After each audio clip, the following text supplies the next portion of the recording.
शिवसेना आमदार बुर्जी पटेल आपल्यासोबत आहेत. त्यांच्याशी आपण बातचीत करत आहोत. सर, एकंदरीत महायुती मुंबईमध्ये झालेली आहे. संपूर्णपणे पाहायला गेलं तर महायुतीचा निर्णय घेतलेला आहे.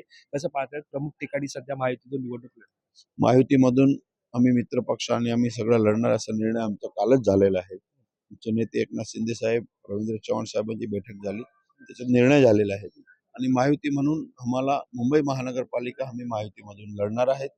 आणि मित्र पक्षाकडून आमची अपेक्षा आहे की आम्हाला सन्मानजनक जागा मिळावी असं आम्ही सन्मानजनक जागा मिळावी तुम्ही म्हणत आहात. मात्र नवाब मलिकांचा मुद्दा अजूनही प्रलंबित आहे. तो सुटल्याशिवाय महायुतीची चर्चा नाही, असं सुद्धा तुम्ही म्हणत आहात. आणि महायुतीची चर्चा ऑलरेडी चालू झाली आहे. नवाब मलिक साहेबांचे जे विषय आहेत ते आमचे नेते एकनाथ शिंदे साहेब आणि देवेंद्र फडणवीसजी महाराष्ट्र मुख्यमंत्री हे ठरवतील. मुंबईत किती जागांवरती शिवसेनेला विजय मिळेल किंवा किती जागांवरती निवडणूक लढेल, काय सांगाल? सध्या आम्ही महायुतीमधून निवडणूक लढतो. महायुतीच्या महापौर बसवायचा एकमेव आमचा ध्येय आहे.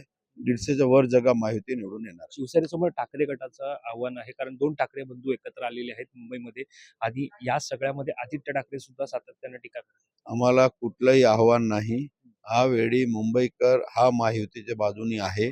150च्या वर जागा घेऊन आमचा महापौर 1-1.5 महिन्यात तुम्हाला दिसेल. आदित्य ठाकरे टीका करत आहेत, काय सांगाल?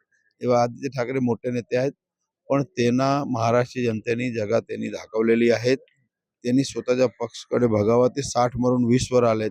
आम्ही 0 वरून 60 वर आलोय. 2 वर्षाचा आमचा पक्ष होता. पण त्यांनी हिंदुत्व सोडल्यात. आता मुंबईकर आता त्यांना दाखवून दे. धन्यवाद. आमच्याशी बातचीत